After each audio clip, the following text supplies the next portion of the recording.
When the name Fujifilm comes up in the mirrorless camera world, photographers instantly think of those stylish retro bodies, those clicky tactile dials, and the film simulation colors that have become almost legendary. But now, Fujifilm has taken that heritage one step further, introducing the all-new Fujifilm X-Pro6.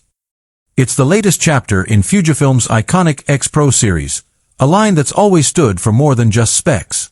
It's about craftsmanship, that rangefinder feel, and a shooting experience that connects you to your photography. But the question everyone's asking is simple. Is the Fujifilm X-Pro6 actually worth it? Does it live up to all the hype? Does it offer real performance, or is it just another beautiful retro design with a premium price tag?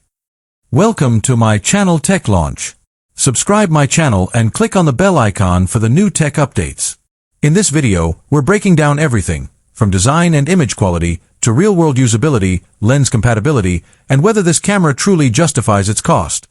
Especially if you're a photographer in markets like Pakistan, where price and support really matter.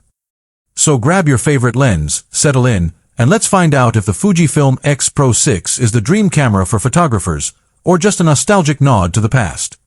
When the name Fujifilm surfaces in the mirrorless camera world, many photographers immediately think of stylish retro bodies, tactile controls, and the unique film simulation color science the company is known for. Among that lineage, the X-Pro series has occupied a special niche: rangefinder-inspired design, hybrid optical/electronic viewfinders, and a focus on the enthusiast or even professional still photographer who values form as well as function.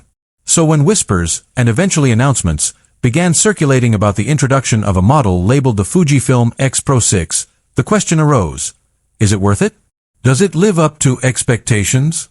And more importantly, for a real-world buyer, does it deliver value, performance, and experience that justify the investment?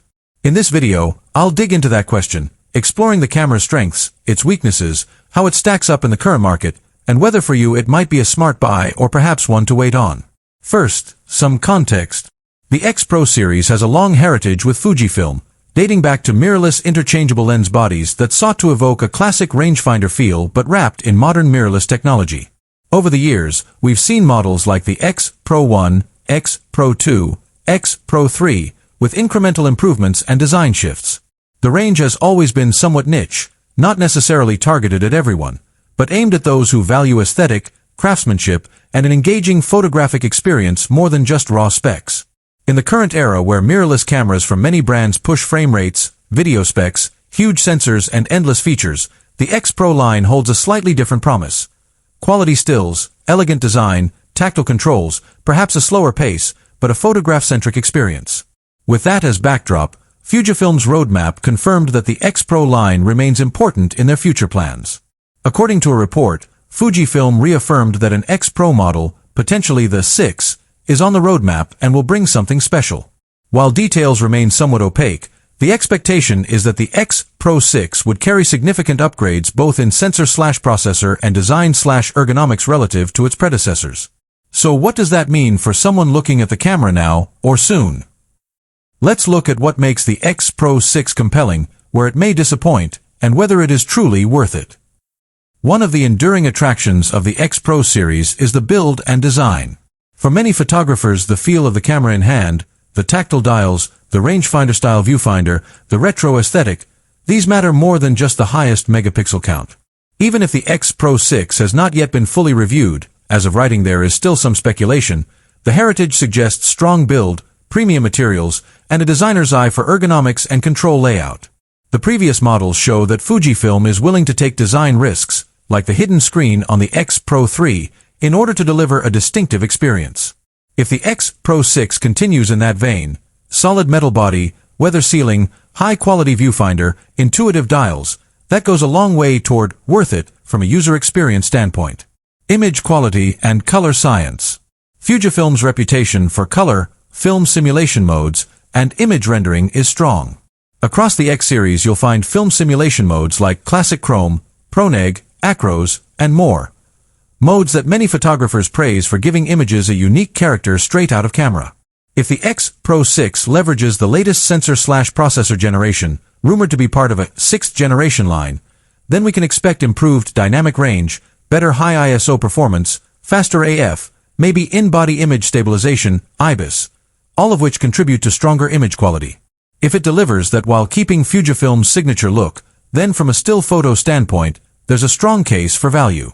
The X Pro line is unique in offering a hybrid optical/electronic viewfinder, OVF/EVF, in some models, delivering a kind of rangefinder experience, seeing through glass, while also providing the benefits of EVF, previewing exposure, histograms, etc.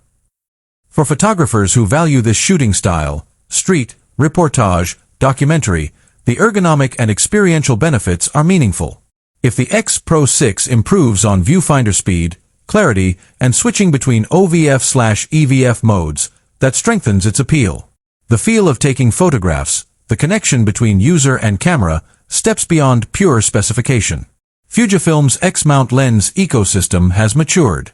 Good lenses exist for many use cases: primes, zooms, fast lenses, compact street lenses. If you already own X-mount lenses or plan to, then getting a body like the X-Pro6 can tap into that ecosystem. Also, if the camera supports older lenses well, via adapter or native mount, that adds future-proofing. While this isn't unique to the X-Pro6, it helps justify investment. You aren't just buying a body, you are buying into a system that gives you options. Resale value and brand prestige. Fujifilm gear tends to hold value reasonably well thanks to brand reputation, loyal user base, and niche prestige.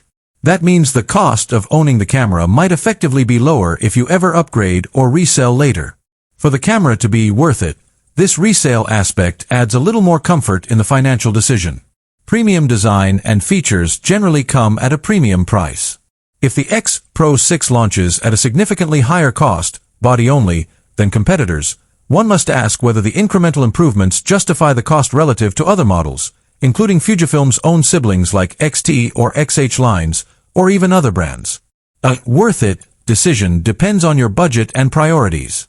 Also, in some markets, including Pakistan, given import duties, availability, etc., the local price may be inflated or support may lag, making value relative to local cost more questionable. Standpoint. Image quality and color science. Fujifilm's reputation for color, film simulation modes, and image rendering is strong. Across the X series you'll find film simulation modes like Classic Chrome, ProNeg, Acros, and more. Modes that many photographers praise for giving images a unique character straight out of camera. If the X-Pro6 leverages the latest sensor/processor generation, rumored to be part of a 6th generation line, then we can expect improved dynamic range, better high ISO performance, faster AF, maybe in-body image stabilization, IBIS, all of which contribute to stronger image quality. If it delivers that while keeping Fujifilm's signature look, then from a still photo standpoint, there's a strong case for value. The X Pro line is